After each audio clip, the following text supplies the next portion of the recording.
Okay, hi. I'm back.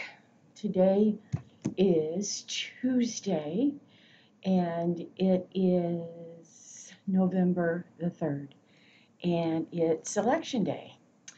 And I went this morning very early. I was at the polls at 20 till 6 so that I could vote this morning, and I didn't want to have to stand in a long line, and I didn't want to go after work.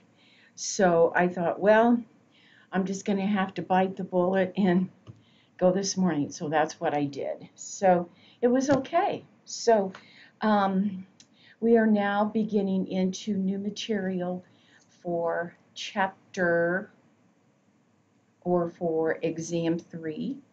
And it will cover 4, no, 5, 6, and 7. And then the final will be over chapters 8 and 9. Yeah. So I stopped on Friday with pragmatics. And that was on 94 and 95. And the most, just to review just a little bit, the most significant change in stage 2. Now, these are Brown's stages of syntactical development. And remember, we talked about stage 4. No, we talked about stage 1 in chapter 4.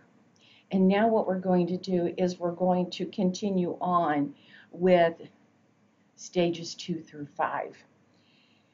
And so Brown says the most significant change in stage 2 is that the child is talking more. The child is talking more. And then also, I do believe that there is another comment about stage 2.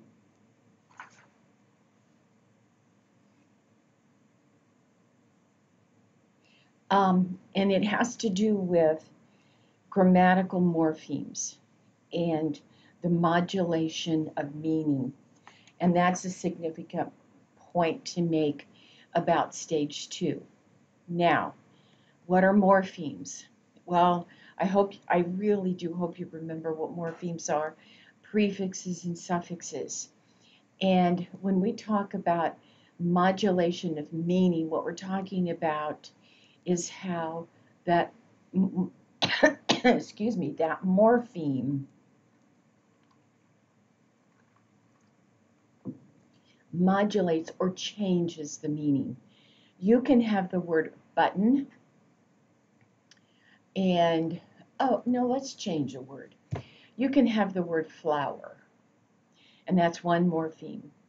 It's one unit of meaning. Flower. It's a noun. It's a person, place, or thing. Flower. But if I say flowering, which I've added the morpheme, the suffix ing, I've changed that word to a verb. Flowering. Flowering. I have new bushes in front of my house, and they are flowering bushes. They get a pretty little pink flower on them. So modulation, you've changed it from a noun to a verb. Flower, flowering. Flower is one morpheme. Flowering is two morphemes. So the most significant change in stage 2 is the child is talking more, and we have an introduction, or we see this surge in morphemes or morphology, and that really contributes to the child's ability to specifically express their thoughts and wants and needs. They're able to clarify their message. They're able to be more specific with what it is that they're saying. And The child in stage 2 at 24 months has about 200 to 300 words. And we know that at 2, the language and the vocabulary explodes. And fast mapping is a big contributor to that.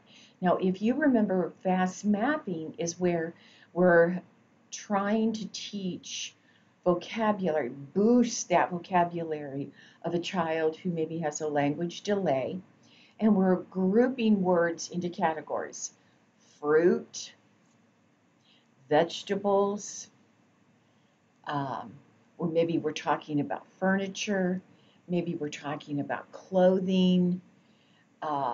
We're grouping words together due to some commonality, and that makes it easier to remember, easier to learn, and we're boosting that vocabulary.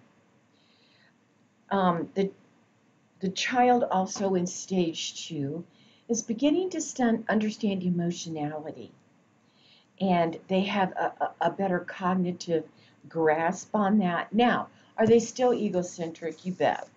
The world still revolves around them. They are still egocentric, but you'll hear them say, "Oh, are you okay, Mommy? Don't cry. Oh, are you sick, Mommy?" And they may come up and pat Mommy's face. They have a better understanding and when something is wrong or somebody is not feeling well. The child also has a better understanding of their own emotions. We're talking about, does that make you mad when he does that? Ooh, Tommy's going to come over and play today. I bet that makes you happy. Or, oh, Tommy had to go home. Does that make you sad?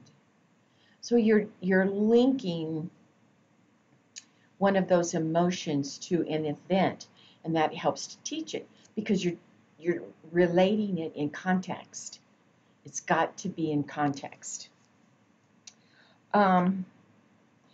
Because the child is talking more, they are not using as many gestures, or there are not as many nonverbal responses because they can talk more. So they don't need to do that as often. They're able to introduce new topics. They can keep a topic going for a couple of turns, but they have to have some way to maintain a conversation. And therein lies the primary way for maintaining a conversation is you repeat it. You repeat some part of that conversation. Now, the child will maintain that conversation by responding to the question and the conversational partner. And if I said to a child, did Daddy go meet the man at the rock quarry? And the child kind of looks at me, I don't know what that is, rock quarry? So they're trying to figure out the new terminology, the new vocabulary, and they're still struggling with that a little bit. In stage 3, the child can repair the conversation by changing the word. The child says, Tommy's going to come over after he goes to the rink. And you're saying, the rink? Tommy's going to come over after what? What are you talking about? I don't know what you mean. He's going to come over to play after he goes to play hockey at the ice rink. So he's able to change the word or provide more information that helps you to understand. So the primary strategy for maintaining a conversation is what? To repeat. And if he wants to repair the conversation or some part of that conversation, he's going to change words.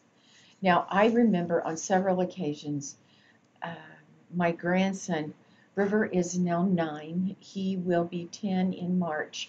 And because I have progressed within my career, and I know so much more about language development than I did when my own child was little, and she's almost 40.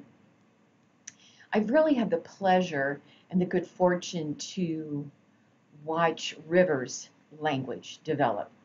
And I can't remember what I said to him, but I do remember after I said it, I think I asked him a question about something, and he stood there, and you could see his eyes kind of dart around, and he kind of said something, and he may have even been rehearsing, some silent rehearsal to help him think about what that word might mean. And then finally he said something about, I don't know what that is. And so he did say, he let me know that he didn't know. But I could see the wheels turning as he's trying to find the file, the schematic in his brain to give him some idea of what I was asking. He was repeating it. So then what I could have said, I don't remember what I said, I could have said, well, tell me something else about what you're talking about. Tell me something else. And so then he maybe changed a word. He wanted to keep that conversation going. He wanted to engage in conversation. And I wanted him to keep the conversation going because that's how we learn language. That's how other people engage with you. If you don't say anything, you don't participate, you're not engaged, invested in this two-way street of conversation, and it's going to stop. It won't continue to move forward. The child is still interrupting conversations in stages 2 and 3. Oh my gosh, egocentric. They want to have those needs met immediately. I can remember when my daughter was in the 3rd grade, the teacher said, oh, she wants to have her needs met right away. I said, well, yeah. She was an only child. She didn't have competition with siblings. She came from 2 professional parents. And so she had to ask a question, we answered it. And so, but we have to teach interrupting, the etiquette for interrupting to children. I can remember I was having a conversation with this young woman, this young mother, and she had 3 children. And I suspected she was a pretty young mom with the first one. And we were having a conversation. And one of the boys came up to her and started talking to her, and her eyes never left my face. We continued to have that conversation.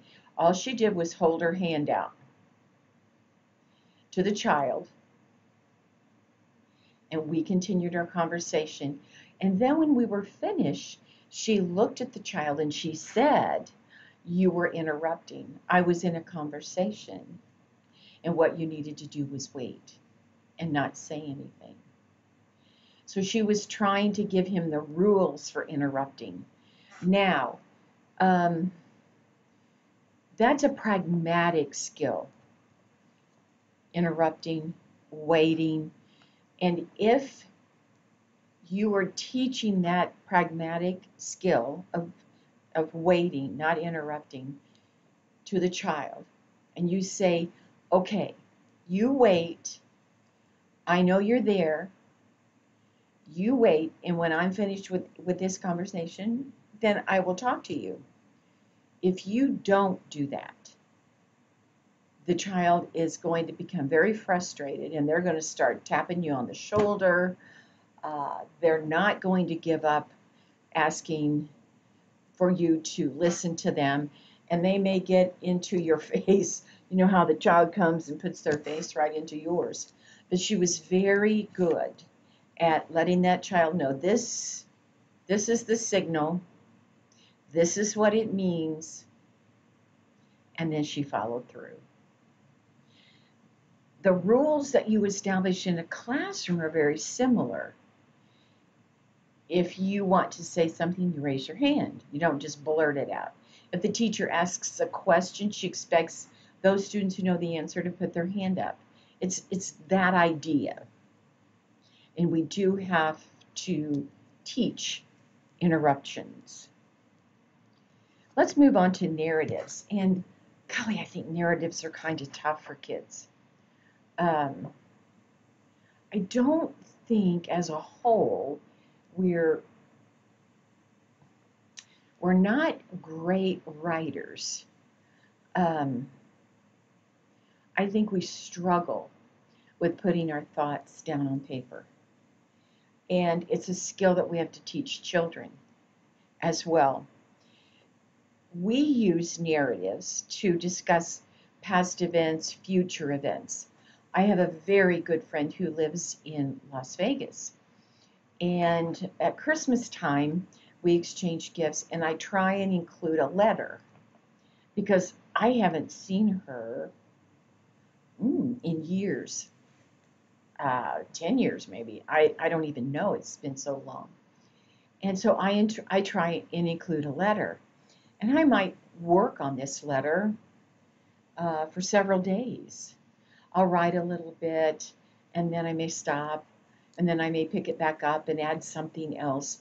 But what I'm doing is I'm telling her about my life. I'm telling her what I've been doing, maybe where we've been going. I'll tell her about my daughter and my grandson. I might talk about work. I might talk about a really neat vacation that we went on. I might talk to her or tell her about my husband's health that hasn't been very good. I'll talk about significant things, and then I'll even ask her about some of her children. She currently is in Las Vegas, and she is living with her daughter, son-in-law, and their 3 children. And she went out there because her daughter had twins. And so she went out to help with the twins, and then her daughter had another child, and so she just stayed. Now she has a daughter that lives in Carmel, and she has twins, so she's been coming back and forth and helping with those twins as well. But I was telling my friend about things that have happened in the past and things that are going to happen in the future, and how I connect that together. It's like a conversation that I'm having silently with her, because I may make a comment about something that I did, or a place that I went, and then I might say, have you ever been there? Did you see such and such? And so it is like a conversation that we have. Now we know all kids in school have to write narratives, and it helps them to organize thoughts. It helps them to remember information. How many of you, when you went back to school in the fall, when you were in elementary school, what I did on my summer vacation, that was a typical narrative. Write and tell me what you did on your summer vacation. And then you may have some parameters under which you have to work. You may have so many paragraphs that you're supposed to write. You may have so many sentences that you have to write. It may be 1 page, it may be 2 pages, depending on how old you are. But you're talking about what you did in the beginning, what you did maybe after this really special event, and then what you did at the end of your vacation. Beginning, middle, and end. You've got some real organization to that connection of information. Narratives will also include episodes and settings, the stories that you can get, the books. Maybe it happened at a birthday party for younger children. Maybe it happened in the supermarket. Maybe it happened on the playground. Maybe we went to visit my grandma and we stayed for a whole week. Maybe it was when you took your senior trip and you were writing about your senior trip.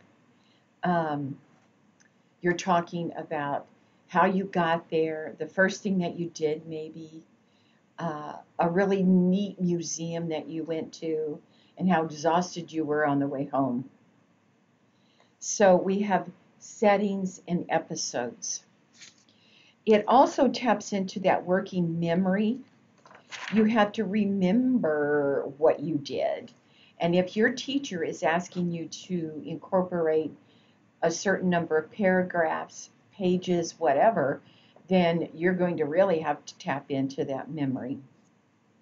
So we're, in most of the time, which makes good sense, is narratives are going to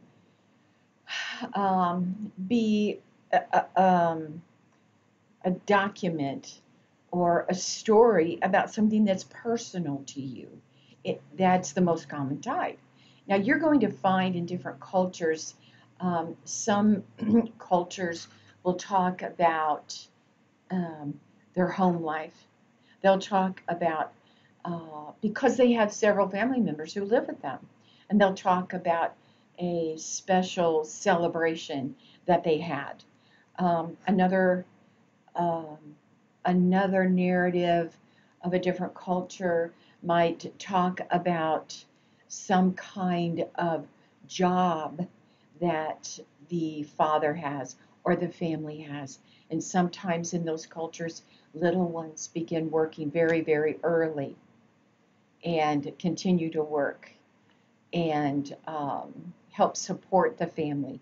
So when you're in a classroom setting and you have many different cultures, depending on where you're working, inner city certainly would be multicultural, a makeup of multicultural children.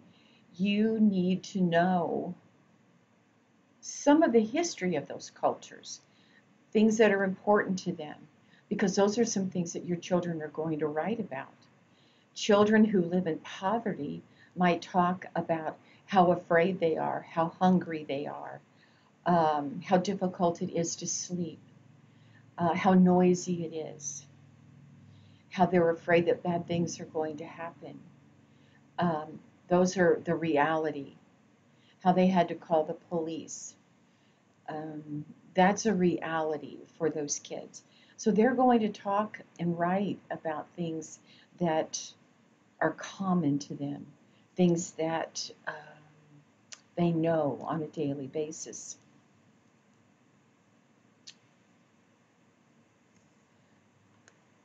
Metalinguistics. Metalinguistics is the melody or the rhythm of our language. We don't talk in a monotone, or hopefully we don't, because that isn't very appealing. It's not very interesting, and it's boring. And so the monotone doesn't give us the rhythm and the melody and the tone and sort of a sing-songy feel to the language that we're using. And children will imitate our rhythm. Remember when we talked about jargon? Jargon isn't language. Jargon is the melody. I, ooh. That was the example I gave in class. I love you. I, ooh. Um, the child is imitating what they hear, not the words. They're imitating the rhythm and the melody. So imitation is very strong between 27 and 36 months. And the child's going to attempt to sing along. They're going to engage in repetitive hand movements. What's this one? Okay, let me see if I can do it.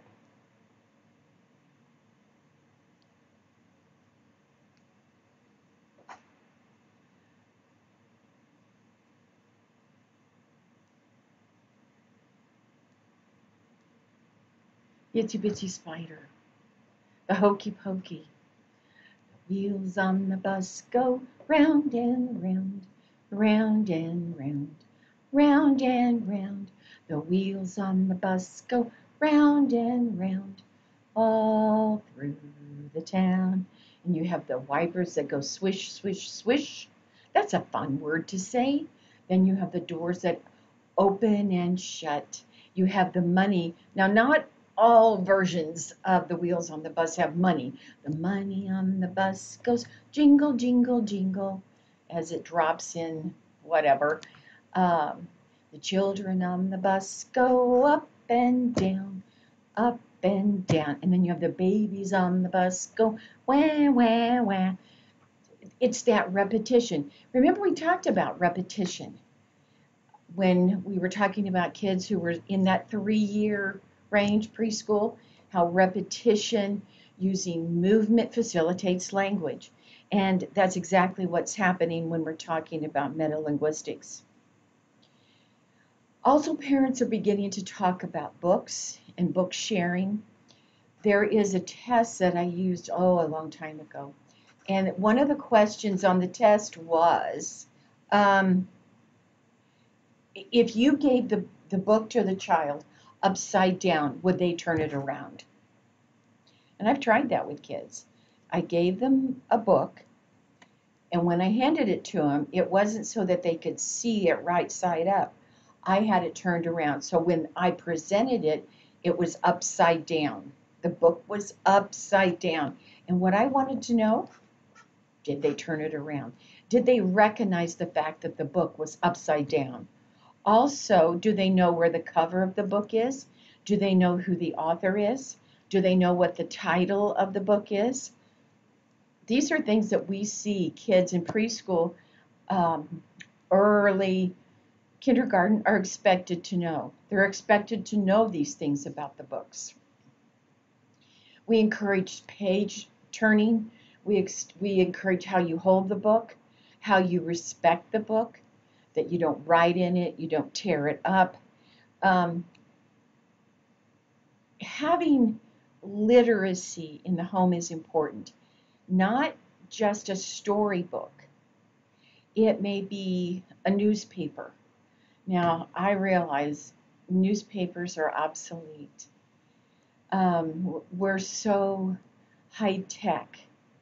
You can get on your phone, you can get on an iPad, on a computer, and you can access the news locally, nationally, worldwide. And we still take the newspaper, but see, I'm old school. But I know that exposure just to a newspaper being in the home, the child seeing the parent reading the newspaper. I can remember when I was a young child, my dad would come home from work. My mother's in the kitchen and she's cooking dinner. My dad sits down and he reads the newspaper, and his nose is stuck in the newspaper for a long time. But the newspaper was a part of what we did, what we had around the house. Years ago, Muncie had 2 newspapers. The Muncie Star was the morning one, and the Muncie Press was the evening paper. Now we have one paper, it comes in the morning, and there's not a whole lot to it. And then we have a Sunday paper with comics, the comics in the Sunday paper, and ads. And so, even if you just took the Sunday paper, the exposure to the funnies, the exposure to ads, looking at items, looking at objects, pointing to different letters, pointing to different items, naming those things, that's exposure to the literacy.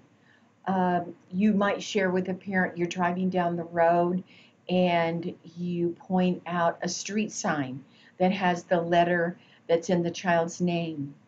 You point out the stop sign, railroad, the McDonald's arches, uh, Arby's, uh, any of those restaurants that kids gravitate to. And you point those things out.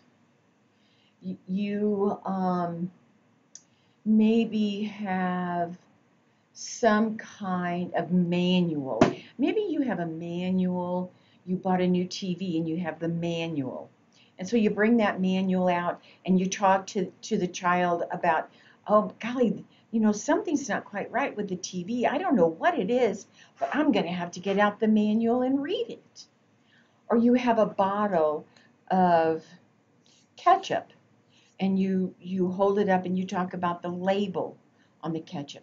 So literacy isn't just sitting down and reading stories and reading books, but that literacy is anything that has a word or a letter.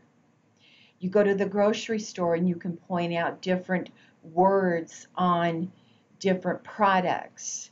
Um, just taking the time to bring it to the child's attention.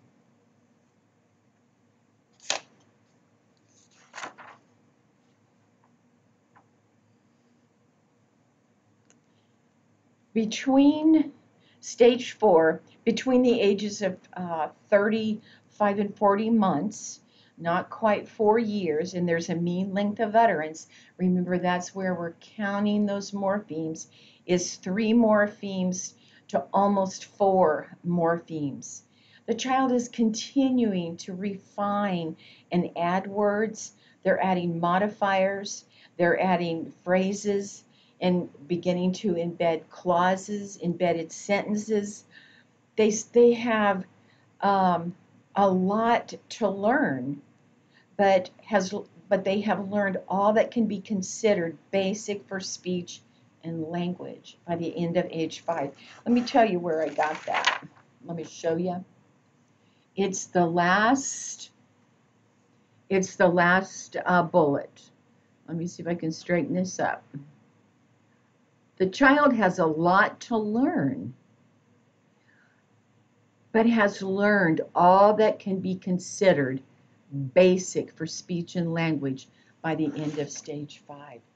By the end of stage 5, I mean, they're 41 to 46 months. They're just about 4 years old, and they already have that much information.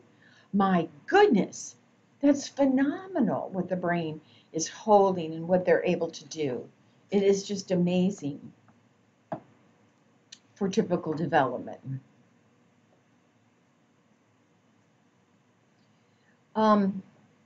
With a mean length of utterance of 3.75 morphemes to 4.5 morphemes, the child has reached closure on some language behaviors, and they're still tweaking and refining some of the others. Things like irregular verbs are tough. We know that. The more they use them, the better they get. When they learn to read, they get even better. Vocabulary has been rapid through Brown's 5 stages of syntactical development. The grammatical morphemes are continuing to develop. Pronoun usage, we're hearing more.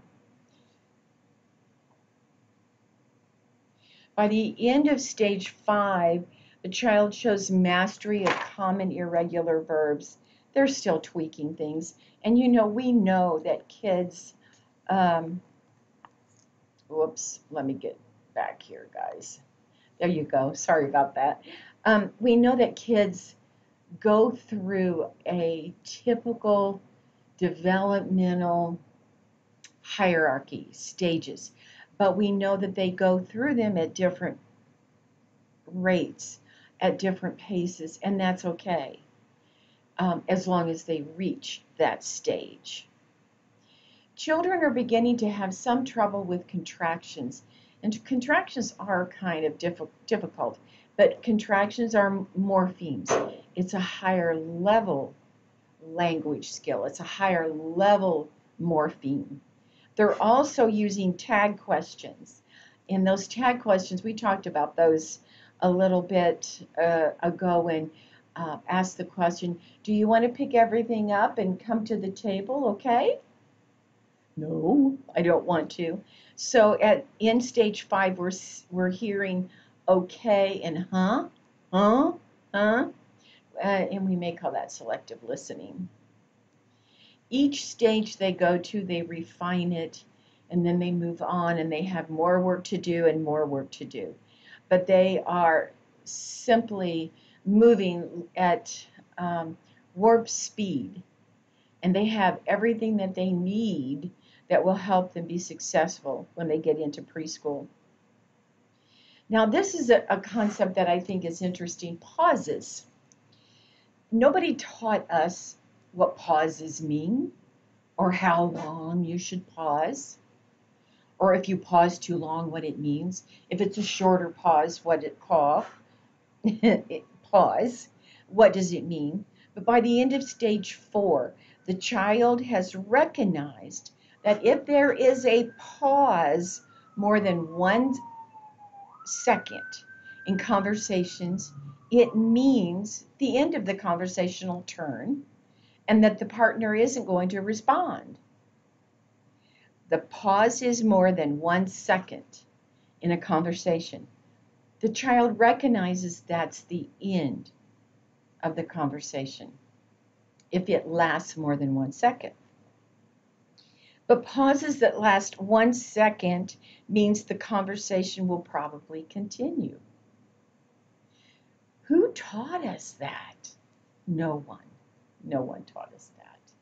We picked up on it. And do you know which one of the 5 language areas that probably falls into does using pauses in conversation, does that fall into syntax, semantics, morphology, phonology, or pragmatics? Which one would you put pauses, conversational pauses into?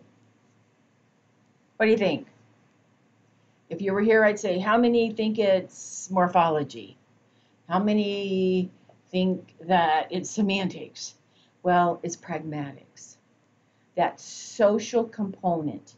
How many times have we been talking to somebody and we're in a hurry? There are times I've seen people at the grocery store and I think, oh golly, I've got to go down this other aisle because I don't want to see them because I don't have time to talk to them, because they never seem to understand that I'm busy. So they catch me. And so then I might be looking at my watch. Oh, hi, how are you? How are you? And then they want to tell me all about their life, and you just nod. You just nod. And then I'm looking at my watch, and they don't get it. That's a social cue that, oh, I have to be someplace. And so what you want is the person that is in that conversation with you to say, oh, do you need to be someplace? Yeah, I do, and I hate to go. I hate to cut our conversation short. We haven't seen each other for a long time, but I need to be someplace else. And so we have to teach the interruptions, and we have to teach what some of that social language actually means.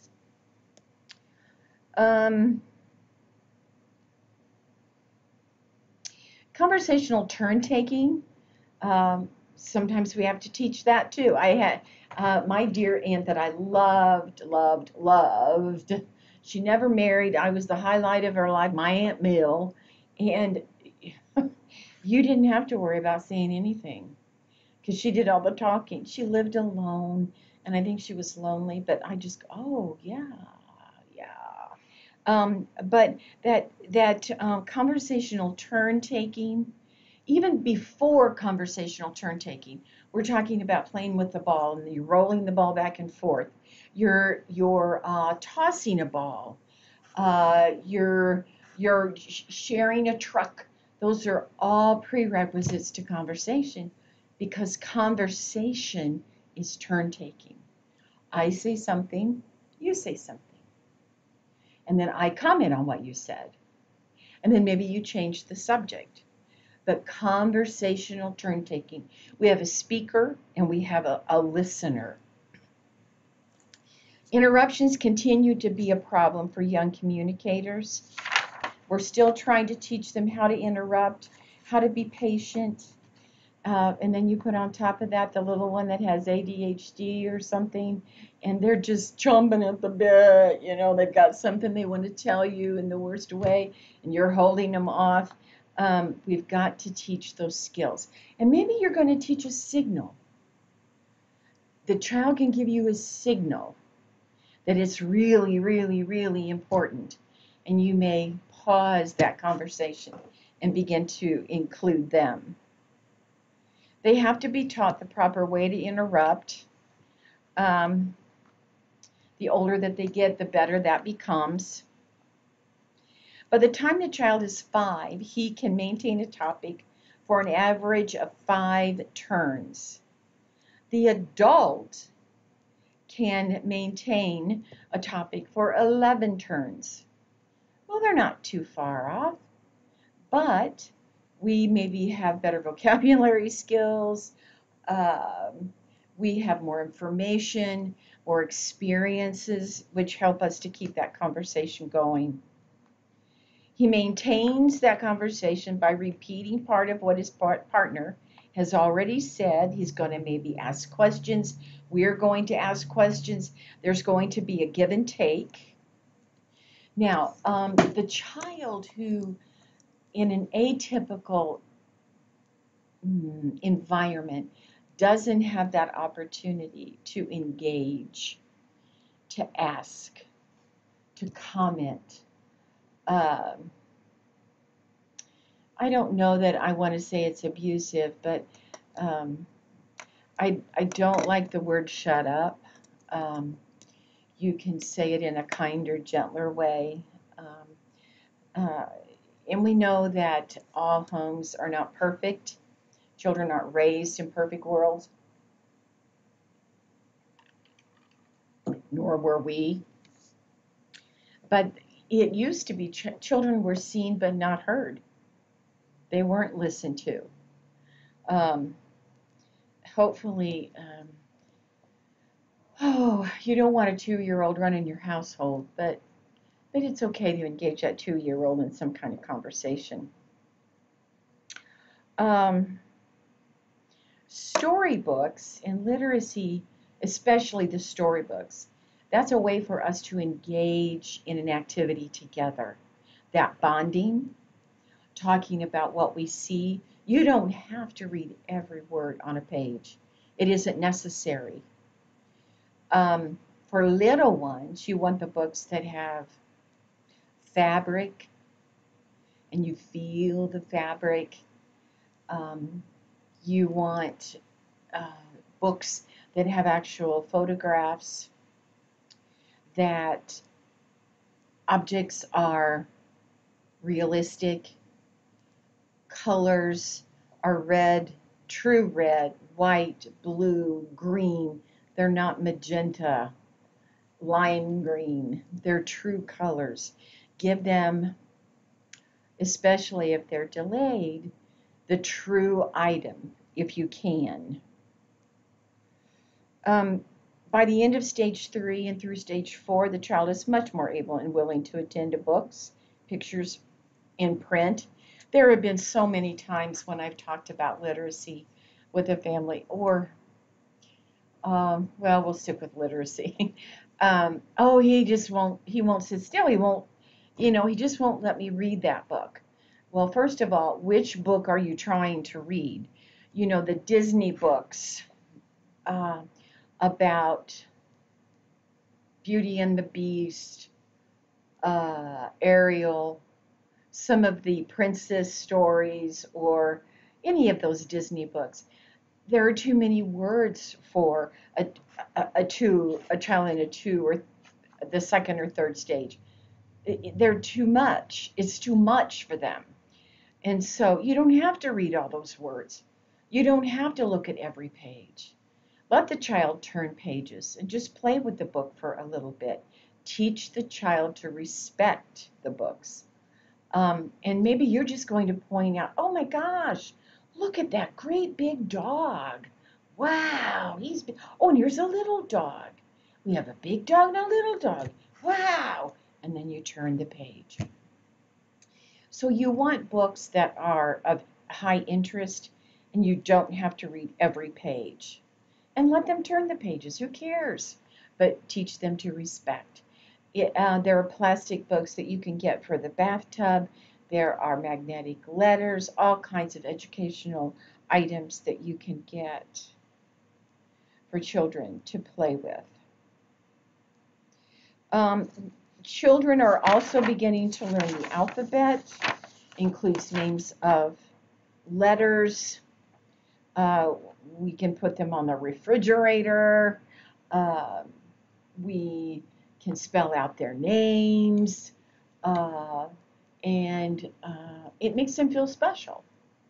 And we can talk about letters and words that we see in books as well. On page 100, I think we went through about 6 pages, is at the top is phonological awareness. And I think I'll stop here and we'll start. This will be the, this is the second lecture chapter of combining 5 and 6. This is the second lecture because we didn't have much to do with chapter 5.